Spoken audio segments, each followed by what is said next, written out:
I don't have the exact numbers on this, but by my count, there were at least 60 Wii games with the word party in the title. That was a thing on Wii. Just claim to incite parties, and you were gold. There's a few reasons for that. 1, the Wii was an absolute blast for local multiplayer. 2, obvious marketing is obvious. And 3, well, all the lazy copycat development on the Wii.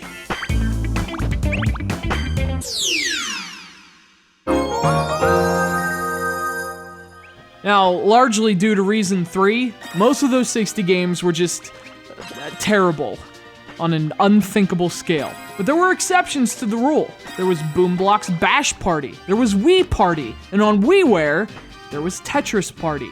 This wasn't the same old vomit party. This was a party worth getting drunk for. And hey, if we can repackage it onto a retail disc 2 years later for double the cost, now that's a party. Open the bubbly!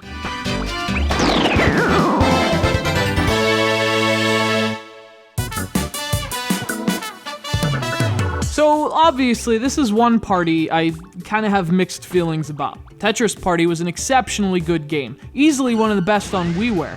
And, you know, a deluxe version of a great game should be a great game, right? But there's always been something about Tetris Party Deluxe that's bothered me. I don't know. I mean, is it a better product than Tetris Party? Yeah, it is, but is it really worth twice the price?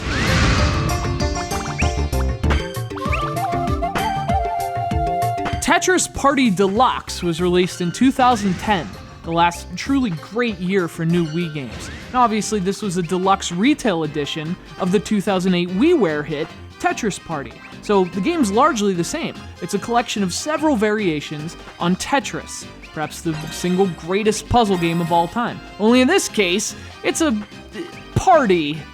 It's a mad Russian party.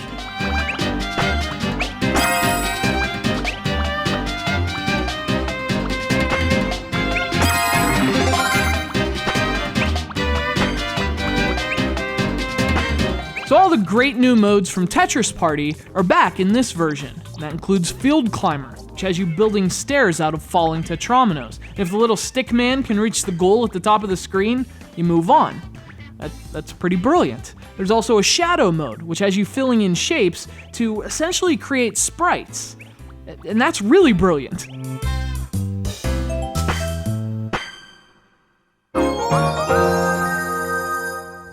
In fact, what's great about this game is how clever it gets with the variations. I mean, some of them aren't as great as others, but the ones that work, really work. And there's so many of them, it's almost overwhelming. Tetris Party had about 18 different modes, and this one adds another 6, including Bombliss, brought back from Tetris 2.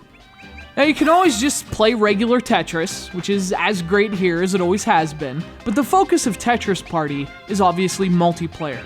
And it's ridiculous how much multiplayer is actually here. I didn't have anyone to play against to record here, but the game's pretty stacked. See, that's a pun. It's stacked with the Anyway, there's a classic battle mode, there's a tag team co-op mode for 2 teams of 2, and most of the new modes actually support multiplayer. So, I mean, Tetris Party was packed with content, Deluxe just adds a bit more.